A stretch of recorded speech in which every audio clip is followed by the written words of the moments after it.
Muito bem, pessoal. Sem delongas, vamos iniciar a segunda parte do capítulo. Vamos falar agora sobre o objetivo da análise combinatória, ok? Inclusive, essa informação que você está vendo na tela, você pode anotar no espaço destinado para isto aí na sua apostila. Bom, primeiro eu vou fazer uma leitura rápida, depois breves comentários. Vamos lá. O principal objetivo da análise combinatória é o quê? É estabelecer um método de contagem eficiente a ser utilizado em cada situação, determinando assim o total de possibilidades. Vamos analisar essas três partes aqui, ó.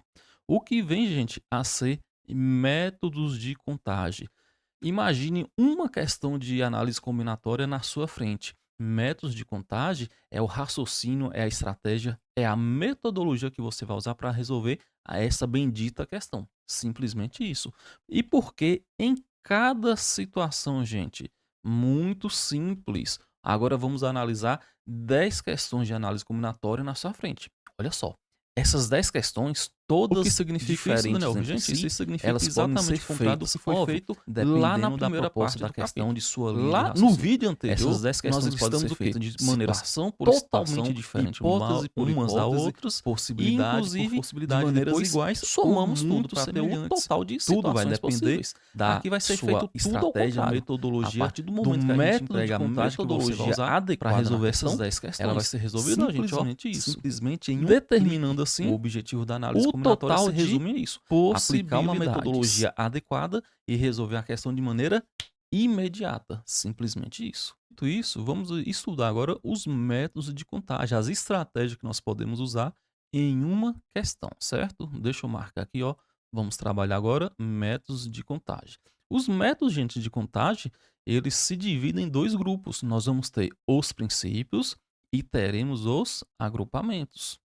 E como você pode ver na tela, teremos dois princípios, o PFC, o PAC, e teremos três tipos de agrupamentos: permutação, arranjo e combinação. Pessoal, primeira coisa, não se assustem com essas três palavras, com os nossos agrupamentos. Eu imagino, inclusive, que você já saiba que esses três agrupamentos são baseados em fórmulas. Cada agrupamento vai ter a sua fórmula. Ou seja, já é uma coisa para você ficar estressado. E uma segunda coisa é que normalmente o aluno tem dificuldade. Qual desses agrupamentos que eu vou usar na referida questão? Eu vou usar arranjo, permutação, combinação, como é que funciona? Até porque são coisas extremamente parecidas e confunde a cabeça de fato. Primeira coisa, gente, não fique abalado com essa situação. E uma notícia boa, que a grande maioria das questões de análise combinatória, que inclusive questões específicas de agrupamentos, elas podem ser resolvidas, ó, pelos princípios. Se você dominar os princípios, essa situação aqui de permuta, arranjo e combinação, você vai conseguir resolver sem fórmula. Bacana? Mas isso vai ser um momento, ou vai ser uma conversa para outro momento. O objetivo desse vídeo não é explicar, comentar todos os métodos de contagem. O objetivo desse vídeo, ó, é trabalhar, explicar, comentar os princípios. Se porventura você dominar os princípios, todas as questões relacionadas a de agrupamento, gente, você vai resolver sem nenhuma dificuldade, ok? Os princípios de análise combinatória vão ser o carro-chefe desse curso aqui. Inclusive, nós iremos usar ele do início ao fim, tranquilo? Deixa eu mudar de tela aqui para a gente iniciar a explicação dos princípios. E aqui na tela está o que nós iremos detalhar. Vamos comentar sobre os princípios que nós já sabemos que são dois, PFC e PAC. Pessoal, antes de iniciar os detalhes, ó, mais uma vez, se você tiver a consciência e souber usar esses princípios nas questões, você irá muito, muito longe mesmo, ok? Você tem que entender que isso aqui é a cerejinha do bolo, é o carro do chefe, tanto do nosso curso, como a metodologia a ser utilizada na grande maioria das questões, beleza? Então vamos lá. Daniel, e o que é PFC e PAC, pelo amor de Deus? Vamos começar pelo PFC. Gente, o PFC é uma coisa bem simples, ó. É isso aqui, ó. É o fundamental, princípio fundamental da contagem, perfeito? Naturalmente, o PFC e o PAC é apenas uma abreviação que eu fiz. O princípio fundamental da contagem, dependendo do livro, da apostila que você utilizar, ele pode aparecer com outro nome, ó. ele pode aparecer como princípio multiplicativo da contagem. Em contrapartida, o PAC, ele tem um outro nome, muito intuitivo também. O PAC é o princípio aditivo aditivo da contagem, perfeito? Aí óbvio, né, gente, um relacionado à multiplicação e outro relacionado à adição, perfeito? Tá aí os nomes, princípio multiplicativo, princípio aditivo, perfeito? Lembrando que o multiplicativo também pode ser chamado de fundamental. Eu diria que o nome princípio fundamental é mais comum, mais corriqueiro que princípio multiplicativo. E para finalizar nosso rol de informações, uma coisa extremamente importante é o princípio fundamental da contagem, o princípio multiplicativo, gente, ó, ele é identificado através de um conectivo, através de uma palavra.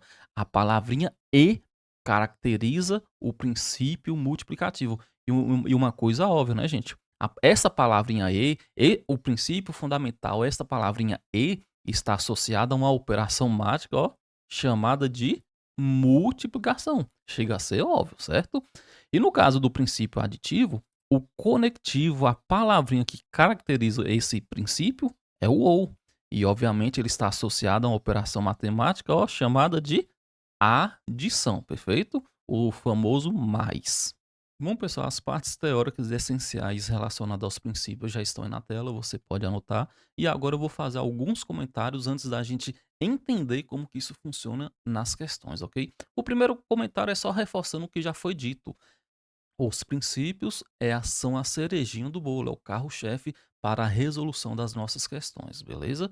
O segundo comentário é o seguinte: qual desses dois princípios é o mais recorrente nas questões? Em outras palavras, como os alunos dizem, qual cai mais? O princípio fundamental ou o princípio aditivo? Gente, sem sombra de dúvida, o princípio mais recorrente que nós mais iremos utilizar é esse aí, ó, o princípio fundamental da contagem. Inclusive, gente, algumas questões podem ser resolvidas utilizando apenas o princípio fundamental da contagem, ou então pode ser resolvido usando o princípio fundamental juntamente com o princípio aditivo. Deixa eu colocar essa situação aqui na tela. Vamos supor que aqui seja uma determinada questão de análise combinatória. Dependendo da proposta da questão e da linha de raciocínio a ser adotada na resolução, poderíamos resolvê-la por princípio fundamental da contagem ou então pelo princípio fundamental da contagem juntamente com o princípio aditivo da contagem, ou seja, os dois princípios empregados na resolução, e dependendo da proposta da questão, ó, poderíamos usar inclusive o agrupamento, poderíamos usar o arranjo, por exemplo. Bom, Daniel, e para resolver uma questão, qual a melhor metodologia? Usar um princípio, usar dois princípios ou mesmo um agrupamento? Gente, você vai usar a metodologia que você se sentir mais confiante. Simplesmente isso. E a nossa apostila ela tem justamente essa proposta de te ajudar nesse sentido. A nossa apostila é extremamente variada em situações, em tipos de exercício, para que você entenda as mais variadas dinâmicas possíveis, tanto da interpretação quanto na resolução. Na prática, tudo vai depender de você. Só treinar. E já que eu citei exercícios de apostila, a gente vai aproveitar esse momento e entrar no terceiro comentário.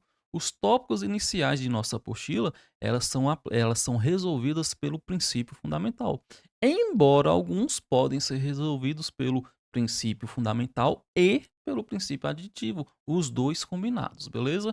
E se porventura você for marinheiro de primeira viagem ou tiver um conhecimento intermediário nesse conteúdo de análise combinatória, eu recomendo que você tente resolver e mesmo acertando, que você vá no QR Code e aí analise a resolução. Afinal de contas lá, eu posso explicar um comentário adicional, eu posso resolver de 2, de 3 maneiras e vai abrir seu leque de opção. Inclusive, até te aperfeiçoar, que o objetivo é esse, lapidar você.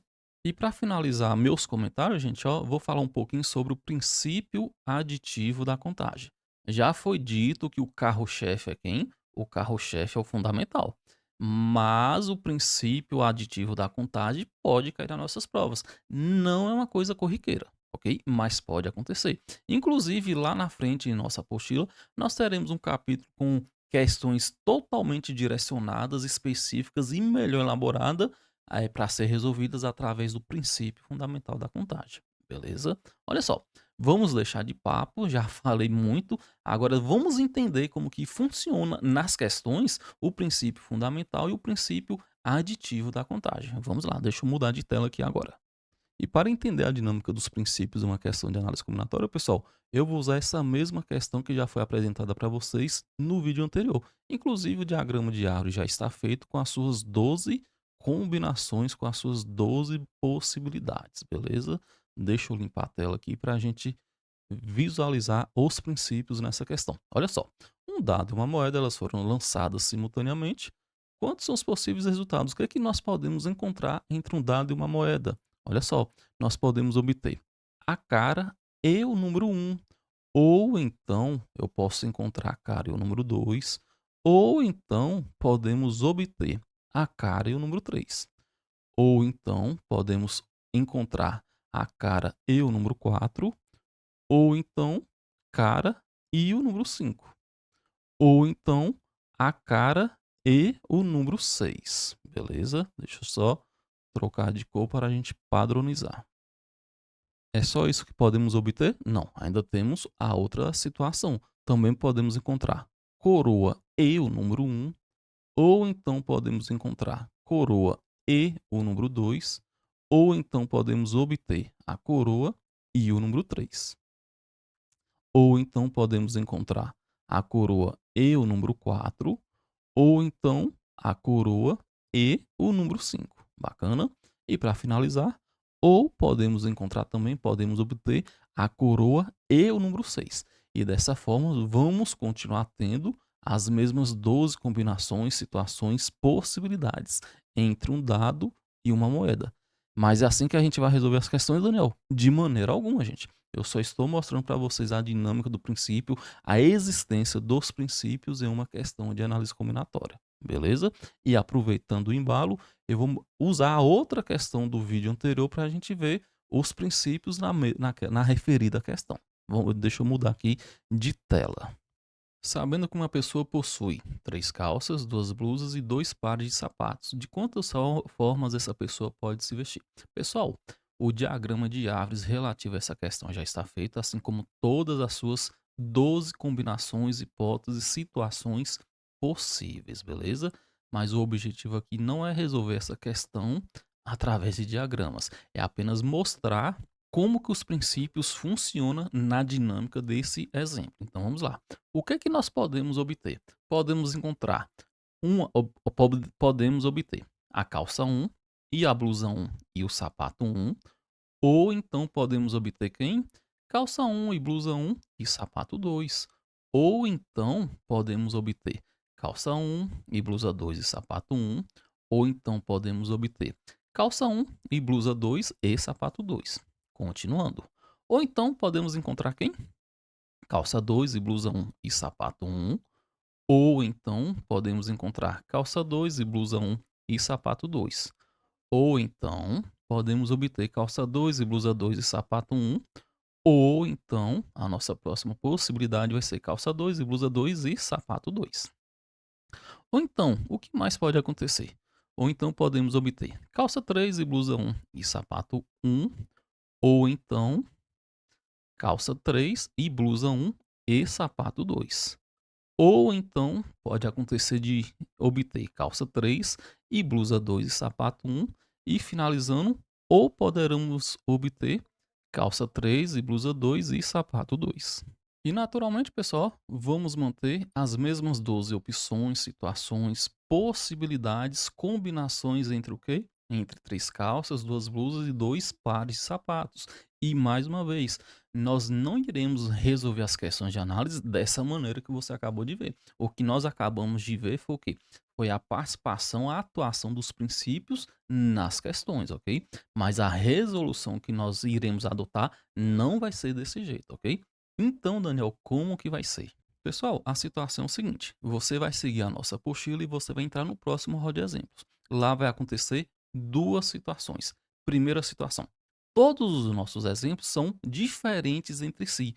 O nosso rol de exemplo ele é bem diversificado de situações e são todas situações possíveis de acontecer na sua prova. E uma outra situação em relação ao rol de exemplos é o seguinte: ele se trata de um pequeno resumo do que vem a ser todo o nosso curso, ok? Se você voltar lá no índice, dar uma folheada, dar uma lida, você vai entender e visualizar o quão amplo é o conteúdo de análise combinatória, o quanto de situações, de dinâmicas que pode acontecer nas questões de análise combinatória. Ou seja, é uma coisa muito ampla, muito grande mesmo. A segunda coisa que eu quero que você perceba, gente, é o seguinte: a metodologia que vai ser empregada na resolução de todos os exemplos vai ser os princípios, mas não da maneira que você acabou de ver. Nós iremos resolver ele de maneira técnica, prática e eficiente, beleza? E a partir do momento que você compreender a dinâmica de como resolver esse rol de exemplo, gente, você já pode ir para o próximo capítulo e começar a atropelar as questões. E óbvio, a partir do próximo capítulo, você vai lidar com situações específicas, com peculiaridades, com pegadinhas, ok? E naturalmente todas serão comentadas e resolvidas. Enfim, pessoal, resiliência, paciência e muito estudo. Essa matéria, a parte teórica dela é simples, poderia ser explicada em 10, 15, 20 minutos, ok? Se eu cortasse alguns exemplos, uma coisinha aqui e acolá, ok? A teoria é muito simples. O que pega nessa matéria, nesse conteúdo, são o rol de exercícios, a variedade de situações que pode acontecer. Por isso tem que ter muita paciência para dominar as questões. Bacana? E um outro aviso rápido aqui, em relação aos agrupamentos, arranjo, permutação e combinação, isso vai ser passado, obviamente, ao longo do curso, ok? No momento oportuno. Então vamos lá. Treinem.